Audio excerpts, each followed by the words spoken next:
The wind hit the valley like a fist, scouring it white. You could hear nothing but the howl of the storm and the sound of boots, heavy and slow, dragging through the frozen earth. A man was coming. He loomed out of the swirling snow like a mountain walking, his shoulders broad and bare despite the razor-sharp sting of the wind.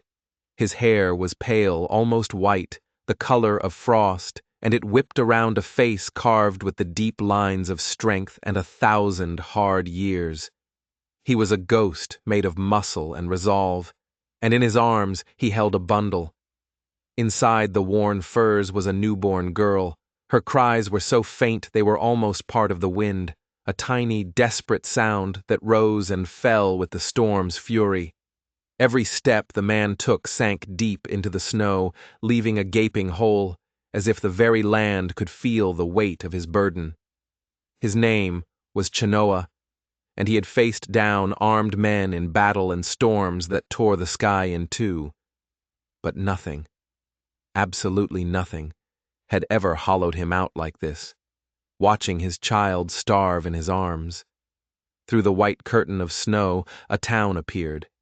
It was just a cluster of cabins, huddled together like scared animals, with weak lantern light bleeding from between their shutters. The bell on the church tower didn't ring. It groaned, a miserable sound as it swayed in the gale. Chenoa's breath came in heavy, ragged clouds. His chest, bare and covered in old scars, was a dark contrast to the suffocating whiteness all around him. He didn't slow down. He couldn't. But from behind the frosted windows, he saw eyes watching. And in those eyes, he saw suspicion. He saw fear. And he saw something much, much uglier. He was Apache. To them, that was bad enough. But he was also a giant, a man whose very presence screamed of a violence they couldn't understand, even as he cradled the most innocent thing in the world. He stopped at the door of the boarding house, the biggest building in the settlement. He paused just for a second, long enough to press his lips to the infant's tiny forehead and whisper something in his native tongue. It was a prayer, a plea to spirits no one in this town would ever know. Then, with a fist as big as a blacksmith's hammer, he knocked. The door creaked open. A wave of warm air, thick with the smell of roasting meat and wood smoke, washed over him. It was the smell of life, of survival, and it was a world away from the death clinging to his daughter. Figures huddled just inside, blocking the way. Farm wives clutching their shawls, merchants with suspicious eyes, and little kids peering out from behind their mothers' skirts. Clara Wren, the woman who ran the boarding house, looked up at him. Her eyes were small and sharp, the kind of eyes that had never once softened for a stranger. "What business do you have here?" she snapped. Her voice was thin and brittle, easily swallowed by the roaring wind. Chenoa did the hardest thing he had ever done. He bowed his head. He let his pride shatter on the frozen ground. His voice, when it came, was a deep rumble of desperation that cost him everything. "My baby needs milk." He shifted the bundle in his arms, letting the lantern light fall on the tiny, wrinkled face of his child. Her lips were pale blue. Her cry was now weaker than a whisper. A ripple of murmurs went through the small crowd. Someone hissed that he should go back to where he came from. Another one muttered about the danger, about savages bringing their ruin to a God-fearing town. But in the middle of all that poison, one person moved. Evelyn May stood near the back. Her shawl was pulled so tight around her shoulders, she looked like she was trying to hold herself together. She was only 22, and her beauty, which had once been the talk of the town, was now spoken of with pity. Her husband had died, and his family had cast her out, calling her a useless burden. She lived on the edge of town, a ghost in her own life, surviving on scraps and the sheer force of her own stubborn will. She knew what it felt like to be rejected, to be seen as less than human. And because of that, she saw the desperation in the giant's eyes for what it was. It wasn't savagery, It was the universal pain of a parent watching their child fade away. It was something she understood down to the marrow of her bones. She took a step forward. The crowd tried to hold her back with their glares and their whispered shame. "Let me see the child," she whispered. Her voice was soft, but it cut through the hate like a razor. Chenoa lowered the bundle, his massive, scarred hands trembling. Evelyn's breath hitched in her throat. The baby couldn't have been more than a week old. Her skin was mottled with cold, her tiny fists clenched as if the storm itself was raging inside her veins. Evelyn's hand moved on its own, brushing back the fur, uncovering the baby's face. She felt a pull, a deep instinctual ache of mercy that she hadn't felt in years. "I can feed her," Evelyn said, her voice stronger now. Her cheeks flushed hot, a stark contrast to the biting cold. Behind her, Clara Wren gasped like she'd been stabbed. "You will shame yourself before God and man," the matron spat, her face twisted with disgust. "Don't you see what they'll say about you?" But Evelyn didn't look away from the child. Not for a second. She reached out and drew the baby into her arms.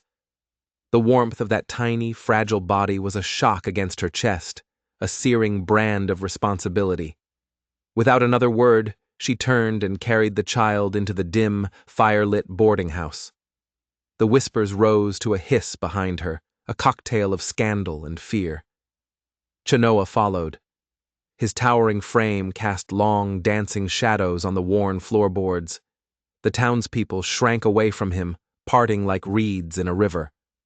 Evelyn sat in a wooden chair near the hearth. She drew her shawl tighter, creating a small, warm tent, and brought the infant to her breast. A hush fell over the room. The only sounds were the crackling fire and the faint, steady sucking of the child. It was the first fragile note of a song of survival. Chenoa stood apart, watching. His hands, which had fought and bled and built, hung uselessly at his sides, trembling. He had faced rifles. He had survived storms that could rip the roofs off cabins. But he had never, ever felt so utterly powerless as he did in that moment, watching a stranger, a white woman, save his daughter's life. A single tear, hot and sharp, cut a path down his weathered cheek. Evelyn glanced up at him just once. Her eyes were wide, filled with a mix of fear and something else, something softer she couldn't name yet. She saw the shame in the way he held his head, the crushing weight of a pride that had been broken for the sake of a child, and she understood. Outside, the storm howled even louder, as if the world itself was angry at this act of mercy. Clara Wren was already at work, her tongue a quick and venomous shuttle, weaving a tale for those nearest to her. The widow had lost all decency. She had given herself over to a savage. The rumors would spread faster than the dawn, staining Evelyn's name with a filth that no snow could ever cover. But inside, in the small circle of firelight, something else was taking root. The baby drank greedily. You could almost see the strength flowing back into her tiny body with every breath. Evelyn's hand stroked her cheek, a steady, calming touch. Chenoa's chest rose and fell, the ragged breaths of a man who had been drowning and had just found air.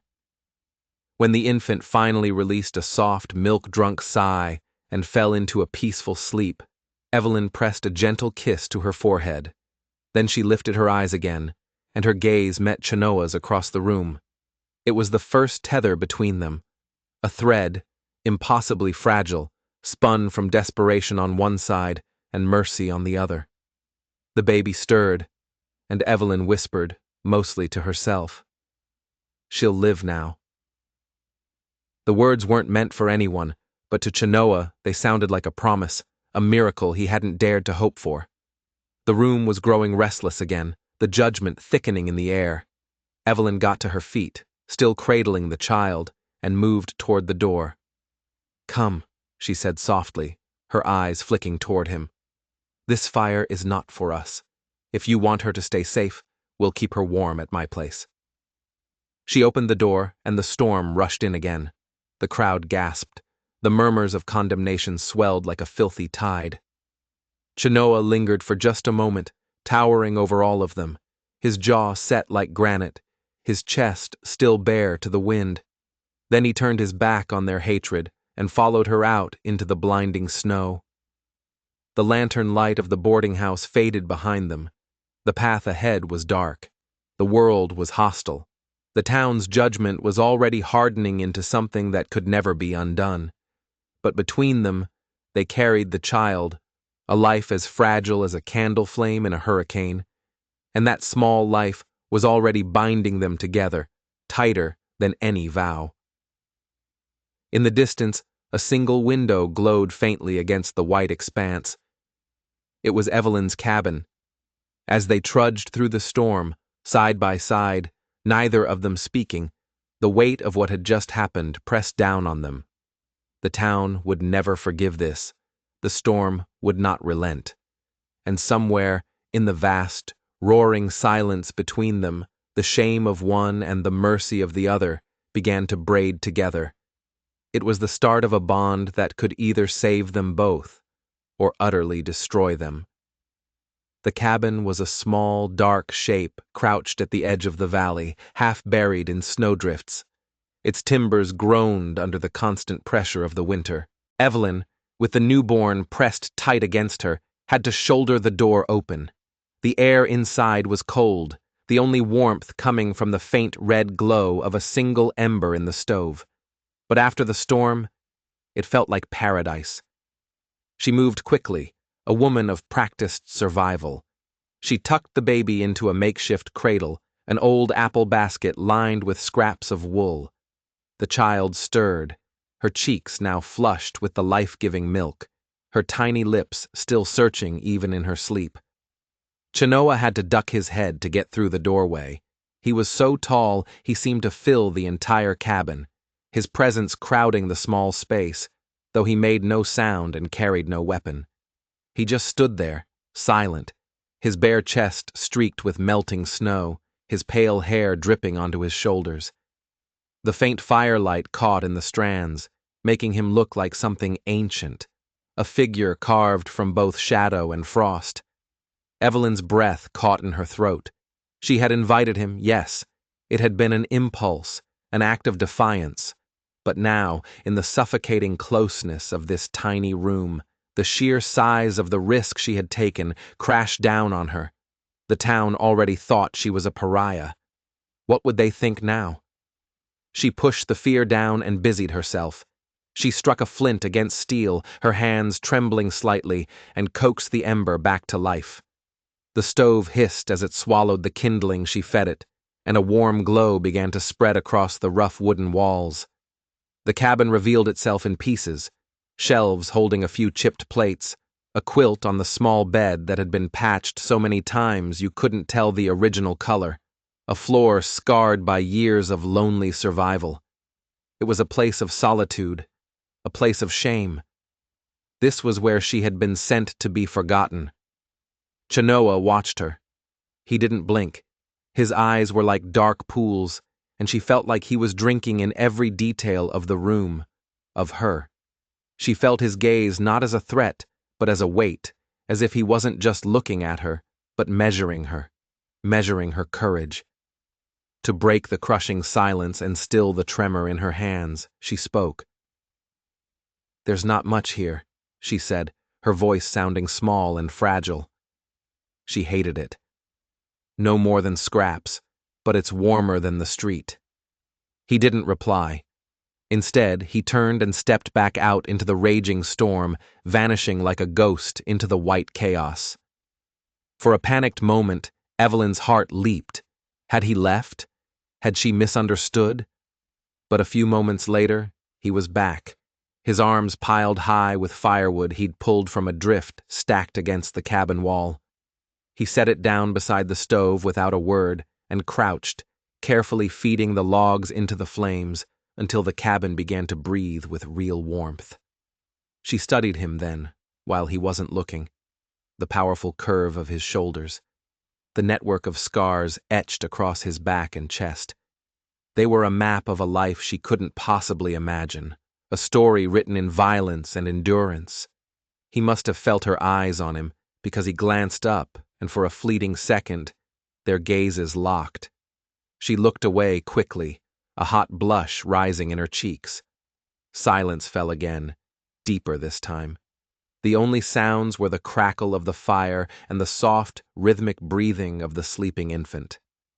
Evelyn pulled a stool close to the cradle and sat, resting her hand lightly on the baby's brow.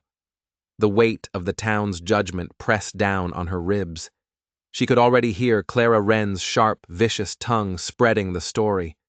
The widow who gave her breast to a savage's child. The thought was so ugly it made her squeeze her eyes shut, as if she could physically block out the world and its cruelty. The baby whimpered in her sleep. Evelyn leaned close, humming a lullaby she hadn't sung in years, not since her own short marriage, before death had come and ripped her world apart. Chenoa, still crouched by the fire, reached into a small leather pouch at his side. He pulled out a thin strip of dried meat, hard as a piece of wood, and set it on the stool beside her. It was an offering. A thank you. She looked from the jerky to him. His hand, large and calloused, remained open for a moment before he drew it back. And in that small gesture, she understood something profound. His silence wasn't pride. It was uncertainty.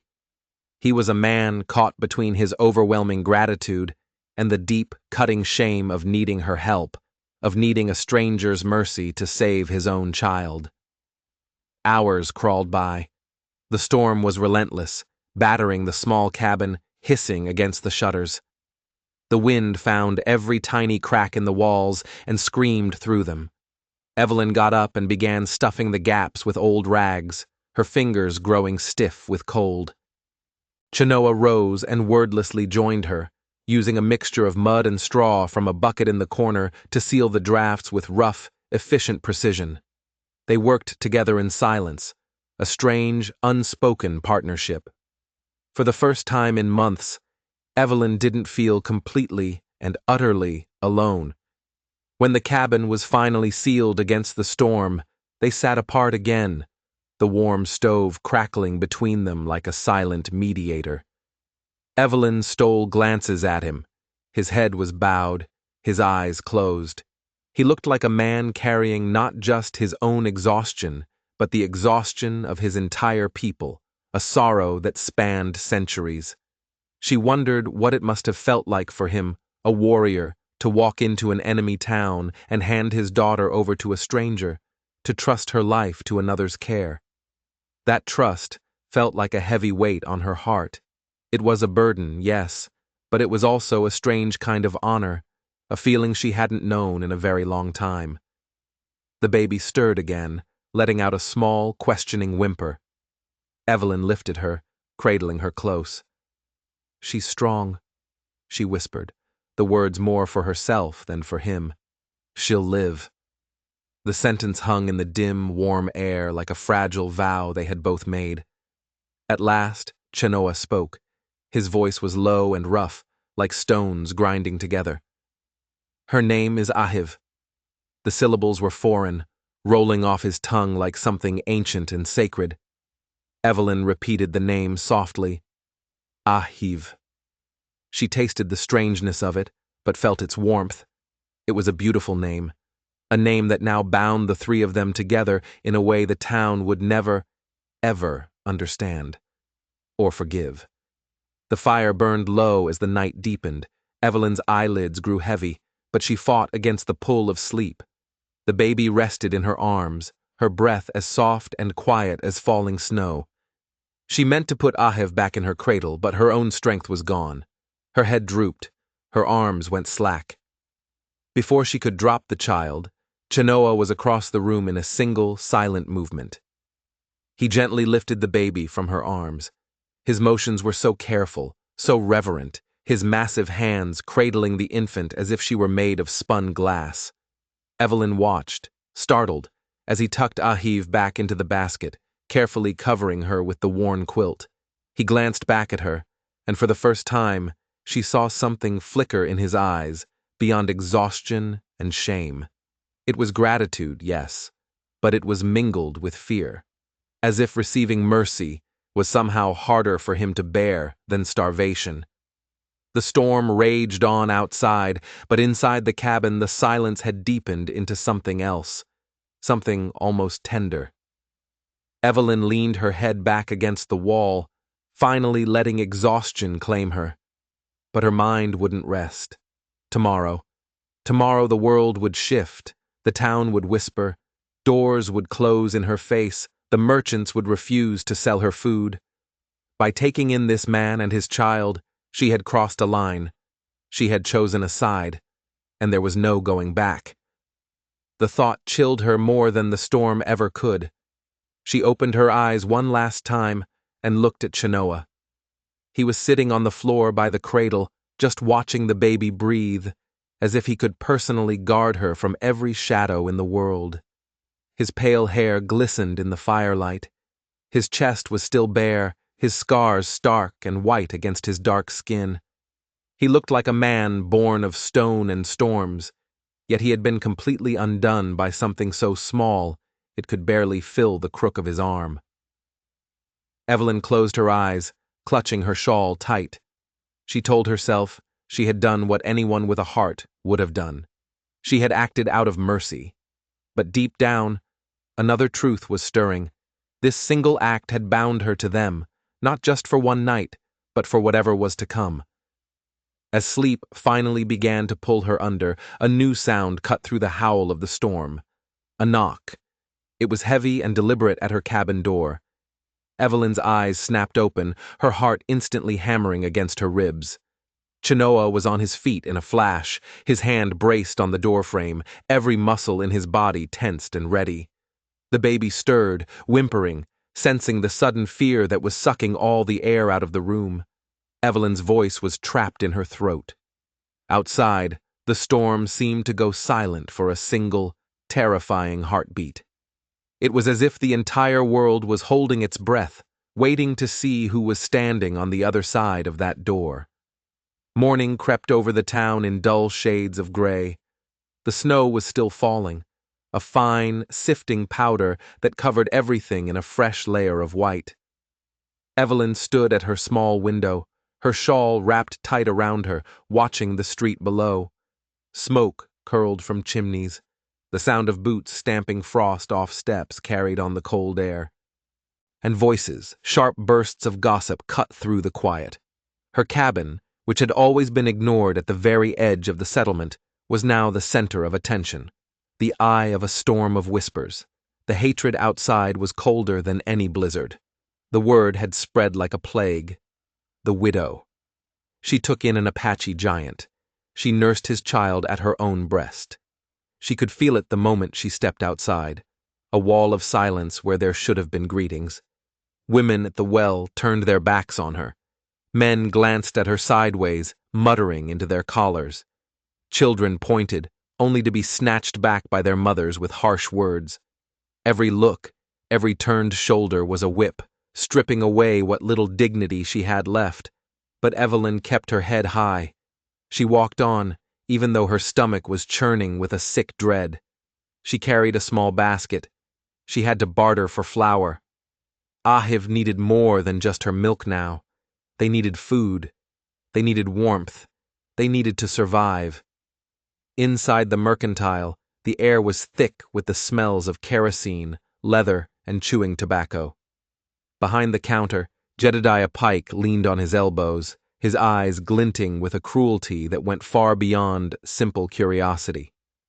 Pike was a rancher, a broad, thick man whose wealth made his opinions carry the weight of law in this town. Well, Evelyn May," he drawled, his voice loud enough for everyone in the store to hear. "Didn't figure I'd see you showing your face in here after last night's disgrace." Her hands tightened on the handle of her basket, but she kept her voice perfectly even. "I need flour, Mr. Pike. That's all." He let out a slow, mocking chuckle. "A white woman feeding a savage's brat. You'll find the Lord's house has no place for the likes of you now." Maybe you think you're playing mother again, but you're no better than his squaw." The word, ugly and sharp, stung her. Not just because of how he said it, but because of the other heads in the store that nodded in agreement, because of the looks of pity that were mixed with pure contempt. Evelyn forced herself to take a breath. "That child was starving," she whispered, her voice tight. "What would you have had me do?" Pike leaned closer across the counter. His breath was sour with whiskey, even this early in the morning. "I'd have let nature run its course. We've no need for their kind here." His gaze dropped from her eyes and lingered on her face, on the curve of her cheek. There was a hunger in it, an ugly, possessive look that made her skin crawl. "But if you're so desperate for a man's company, Evelyn, there are far better choices than some half-naked savage you found in the snow." Her hand trembled as she placed a few coins on the counter. Pike swept them into his palm and then tossed a sack of flour down so hard that it split open, dusting her dark skirts with white. A ripple of cruel laughter went through the store. She gathered the torn sack, her cheeks burning with a shame so hot it felt like a brand, and walked out without another word. The cold air outside felt clean after the filth in that store, but it bit deep into her bones. She hurried back toward her cabin, the humiliation clinging to her heavier than the falling snow. As she got closer, she saw Chenoa.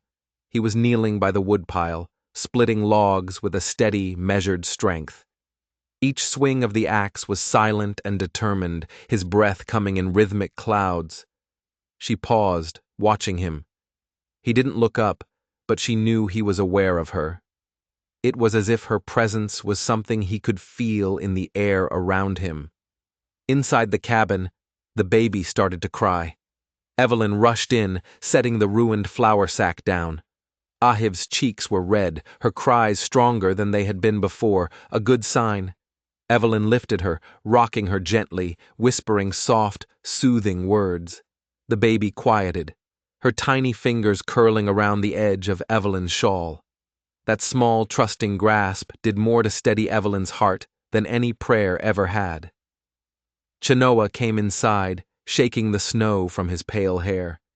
His eyes went immediately to the torn sack of flour, then to Evelyn's flushed, tear-streaked face.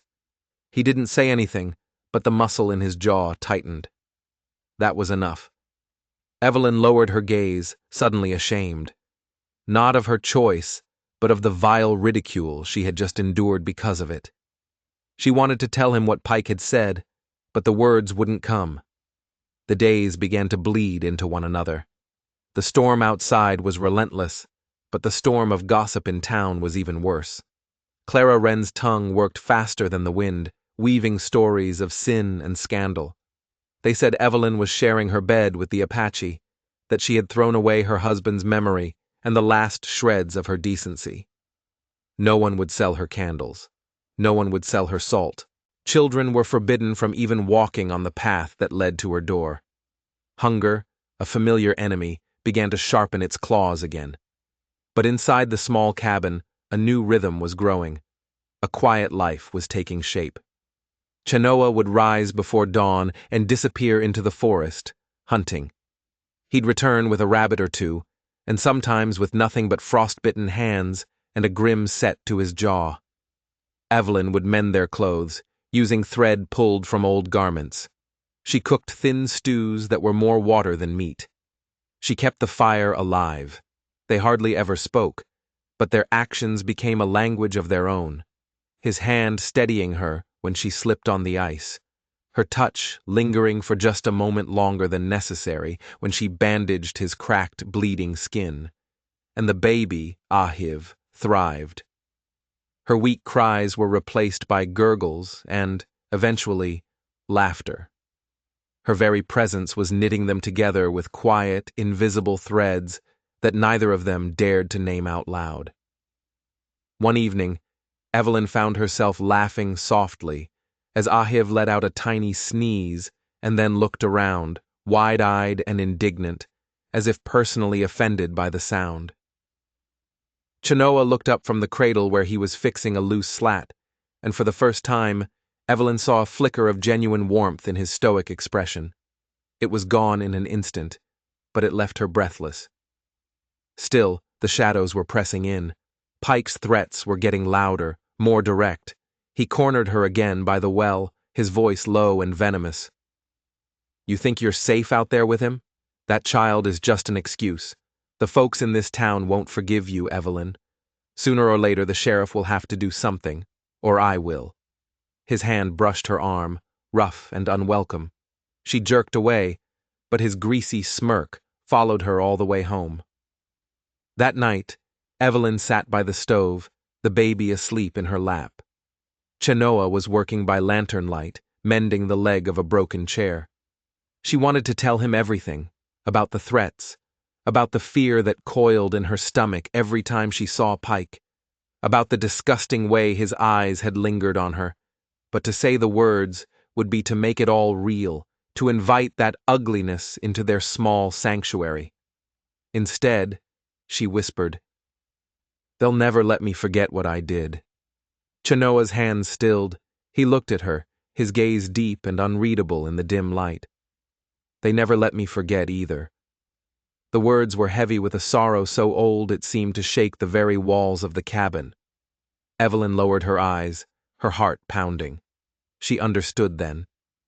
His silence wasn't emptiness or pride.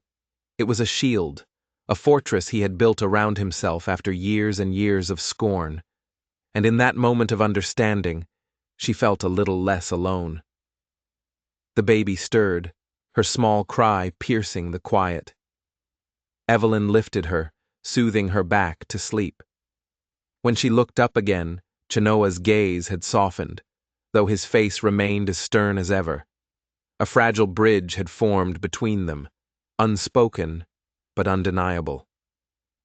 The wind rattled the shutters. Evelyn shivered and pulled her quilt tighter. She whispered, more to herself than to him, "I'll keep her safe." Chenoa's voice came out of the shadows, a low vow, as rough as gravel. "So will I." The fire burned low, and the shadows climbed the walls like dark spirits. Outside, the town whispered and plotted and judged. But inside that small circle of light, mercy had become a bond, and that bond had become defiance. But just as that fragile peace settled over them, a new sound. Footsteps, crunching in the snow right outside the door. A pause, then another heavy knock. Evelyn's heart leaped into her throat. Chenoa was on his feet in an instant, a silent, towering shadow. Every muscle was tense, and his hand was hovering near the axe that leaned against the wall. The knock came again, harder this time, rattling the door in its frame. The baby whimpered, sensing the fear that was suddenly as thick as smoke in the air. Evelyn clutched her close, her eyes darting to Chenoa. The storm outside hadn't ended after all. It had only changed its shape. And now it was waiting right at their door. But it wasn't Pike, or the sheriff. When Chenoa finally opened the door, a small, hunched figure stood there, almost swallowed by the darkness. It was Martha, the blacksmith's wife, a woman who hadn't spoken to Evelyn in months. In her hands, she held a small bundle wrapped in cloth. Without a word, she pushed it into Evelyn's hands and then scurried away into the night as if she'd been seen committing a crime. Inside the bundle was a loaf of fresh bread and a small block of salt. It was a crack in the wall of hatred. A small, secret act of rebellion. The next night, it was a jar of milk left on the doorstep. The night after that, a few potatoes. Someone in the town, or maybe a few someones, had chosen compassion over cruelty. They were small gestures, but to Evelyn and Chenoa they were lifelines. They were not entirely alone. One afternoon, while mending Ahivi's swaddling clothes by the fire, Evelyn felt something she hadn't noticed before. A hard lump sewn into the very seam of the fur lining. Her fingers grew numb with cold as she carefully worked the stitches loose with a small knife. What was this? Something Chenoa had missed? Something fell into her palm, It was small, heavy, and cold. It was a locket, finely made, of tarnished silver. Her heart pounded in her chest. This changed everything. This was a piece of the story she didn't know. Her fingers fumbled with the clasp, and it popped open. Inside, behind a tiny pane of glass, was a miniature portrait of a woman. She was beautiful, with blonde hair and sad blue eyes. Eyes that were the exact same shade as the baby's.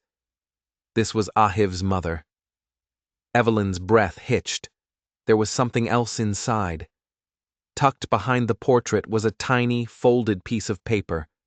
With trembling hands, she unfolded it. There were only a few words, written in a delicate, looping script. My darling Ahiv, forgive me. Your father is Jedediah Pike. He will keep you safe. The world tilted. The air rushed from Evelyn's lungs. Pike, the man who spat on Chenoa's people, the man who threatened her by the well, the man who had whipped the town into a frenzy of hatred. He wasn't just a cruel bigot. He was the baby's father, and he had left them to die in the storm. She looked up at Chenoa, the locket held out in her shaking hand. He took it, his face unreadable. He looked at the portrait, then at the note. A low, dangerous sound rumbled in his chest. He finally told her the full story. He hadn't just found the baby. He had found the mother, still barely alive, her wagon shattered at the bottom of a ravine. She was delirious, dying from the cold, but with her last breaths, she had pressed the baby into his arms and made him promise. Take her to town. Find Jedediah. He loves me. He will protect our child. Chenoa had been honoring a dying woman's last wish, a wish built on a lie. Pike hadn't loved her. He had used her. And when she became an inconvenience, a threat to his reputation and his wealth, he had sent her and her newborn child out into a death trap. He had knowingly sent them into a blizzard to be erased. The knocking at the door hadn't been the town. It had been something far more dangerous. It had been the truth, and now they were holding it in their hands. They weren't just protecting a baby from the cold anymore. They were protecting her from her own father, a monster who was disguised as the town's leader. The secret kindness from the townsfolk stopped as quickly as it had begun. Pike must have heard the rumors, put a stop to it. The atmosphere in the town grew darker, more menacing. Pike's stares were no longer just lecherous. They were filled with a cold, calculating hatred. He knew they had the child. He must have been terrified of what else they might have. One night, the fever came. Ahiv woke up crying, her small body burning with heat. Panic, cold and sharp, seized Evelyn. Milk wouldn't cure a fever. They had no medicine. She rocked the baby, whispering prayers, tears of helpless fear stinging her eyes. Chenoa was at her side in an instant, his hand on the baby's forehead. The look on his face was a raw, primal terror that no battle or storm had ever managed to put there. They fought the fever all night. They bathed her in snowmelt. They held her. They prayed. They willed their own strength into her tiny body. Just before dawn, the fever broke. Ahiv's skin grew cool, and her breathing evened out into a peaceful sleep. Exhaustion left Evelyn trembling, a hollowed-out shell. She looked up at Chenoa, who had been watching her the entire night. There was a look of reverence in his eyes that pierced her to the very bone. You would die for her, he whispered, his voice rough with emotion. Evelyn's throat closed. Tears, not of fear this time, but of something else, spilled freely down her cheeks. So would you, she answered. The truth of it hung between them, a bond heavier and stronger than any vow. For the first time, he reached out and took her hand. His fingers were rough, scarred, and trembling slightly. She didn't pull away. She twined her fingers with his, and in that one fragile touch, something shifted between them. It was quiet, but it was irrevocable. But peace, they were learning, was a luxury they couldn't afford. A week later, the footsteps came again. Not one person this time. Many. They crunched in the snow, loud and angry. Torchlight flickered through the cracks in the shutters, painting dancing, monstrous shadows on the walls. Voices were rising, a low, ugly growl of a mob. Evelyn froze, clutching Ahiv tight. Chenoa stood tall, his body a silent barricade in front of the door, every muscle carved with defiance. The firelight flickered across his scars and across the sharp, waiting edge of the axe in his grip. From beyond the door, Pike's voice rose above the others, cruel and certain. "Come on out, savage. We're not going to let our town be shamed by you and that whore any longer. Give us the white child you stole." The baby whimpered, burying her face in Evelyn's shoulder. Chenoa's eyes met hers across the small room. His gaze was steady, unbroken. The storm had finally come for them. Not a storm of snow and wind this time. A storm of men. And there would be no hiding from it. The torchlight painted the snow outside the cabin an angry, flickering orange. It was like the gates of hell had opened up at their doorstep. The shadows of a dozen men danced across the frost-covered walls. Their voices were a snarling, drunken mess, and their fists pounded on the door, making the whole cabin shake. Evelyn held Ahiv so tight the child let out a small protest. Her own heart was hammering against her ribs so hard she thought they might crack. The baby could feel it, the pure hatred pressing in on them from all sides. Chenoa stood before the door, silent as a statue. The axe in his hand gleamed in the firelight. His chest was bare, his scars stark and white. He looked like something from an old legend, a man made of mountain stone. But beneath that stillness, he was trembling with a rage that was barely contained. Jedediah Pike's voice cut through the noise, sharp as a whip. "Send him out, widow! You shame us all by keeping that thing in your house. We'll drive him out one way or another." He was a master of poison, twisting the town's fear into a weapon.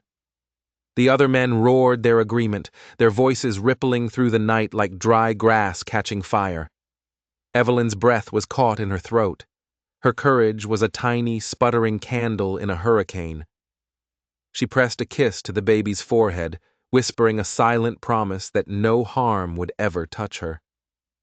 Then, summoning a strength she didn't know she had, she stepped up to stand beside Chenoa. Her shawl was slipping from her shoulders, her hair was wild around her face, but her eyes were fierce. She placed a hand on his arm. It was a small gesture, but it was everything. It was to steady him. It was to steady herself. "You are not alone," she whispered. The door shuddered under another heavy blow. A spray of snow fell from the rafters. Chenoa looked down at her, a question in his eyes. She just nodded. At last, he lifted the heavy latch and flung the door wide open. The storm swept inside, a blast of biting cold and swirling snow. The mob, caught off guard, staggered back a step. The sight of him froze them. Bare-chested in the blizzard, towering over them, his pale hair whipping around him in the torchlight, he looked like a spirit of vengeance, a god of winter, unbowed, unbroken. The axe hung at his side, not raised in threat, but the sheer raw power in his stance was enough to silence their jeers. "Enough!" A new voice cut through the tension. Sheriff Callahan pushed his way through the front of the mob, his face drawn and weary. He held up his hands, trying to placate the crowd. "You want justice? Then look." His voice carried over the wind, sharp with command. He pointed, not at Chenoa, but at Evelyn, who stood framed in the doorway, the baby held tight in her arms. "That child is alive because of them," the sheriff said, his voice ringing with conviction. "She's alive because of this woman's mercy and this man's strength. And if you call that a shame, then maybe you've all forgotten what it means to be human." The mob wavered. Their angry certainty began to crack. Murmurs shifted from bloodlust to confusion. Torches hissed as a few men lowered them into the snow. But Pike wasn't willing to lose control. He sneered, his face ugly in the flickering light. "You'd let a savage raise a decent child in this town. You'd let her—" His words were cut off. Chenoa took a single step forward out into the snow. He planted the axe in the frozen earth beside him, a declaration. And then he spoke. His voice was low, but it was filled with a resonant power that rolled over the crowd like distant thunder. I ask for no place among you. I only ask that my child lives, that she is safe. Then Evelyn's voice joined his. It was softer, but it carried just as much strength. And she will be, with me. The words spilled out of her with a clarity that stunned even herself. She lifted her chin, facing the torchlight, meeting the eyes of every man who had come to condemn her. I chose this child, she declared, her voice unwavering. I chose this man. If you want to cast me out, then so be it.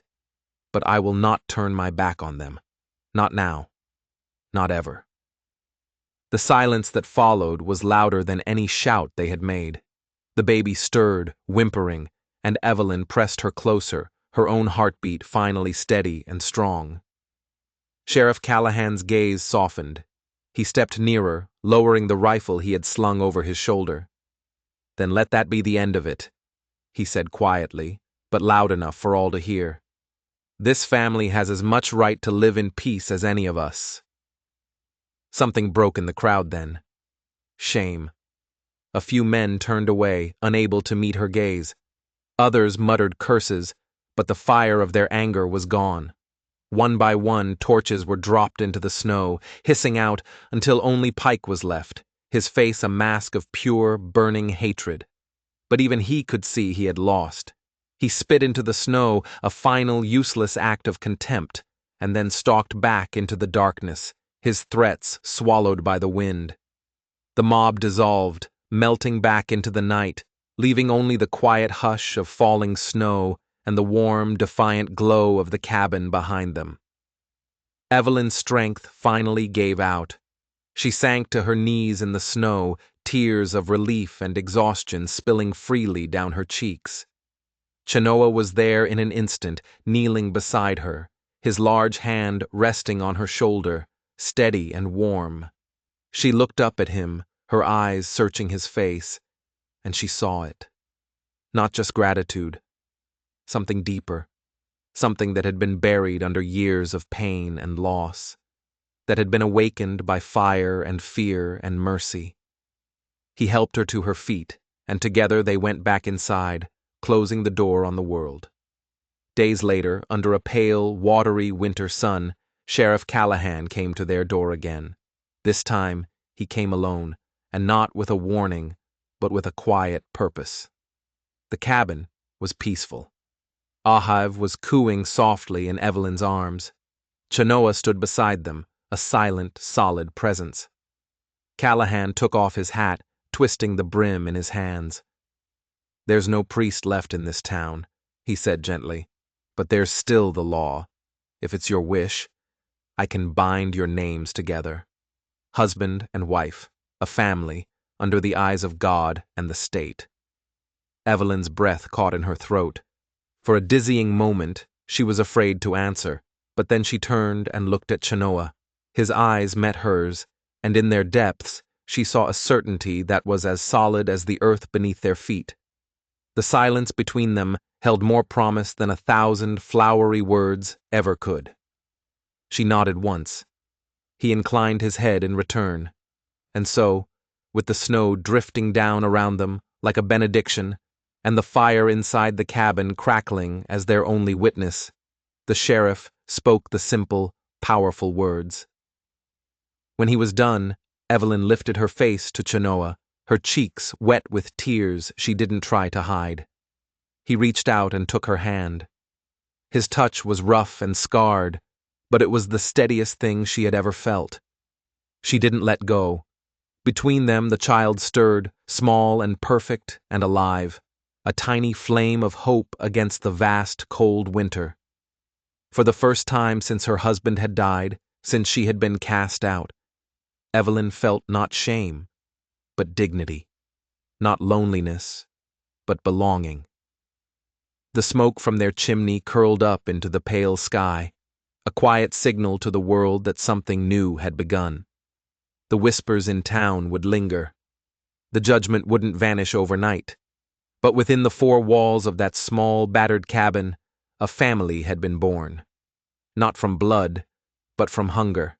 Not from ease, but from trial.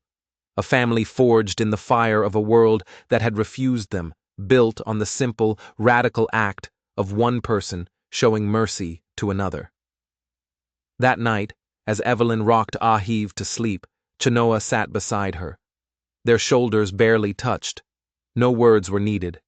Their silence spoke of battles fought and won, of a shared survival that was more intimate than any embrace.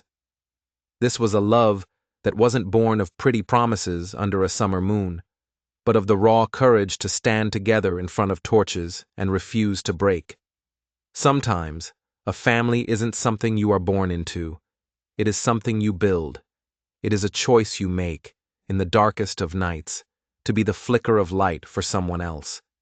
It is the stubborn, beautiful refusal to let another human being face the storm alone. And in those quiet, defiant choices, the heart finds its truest home.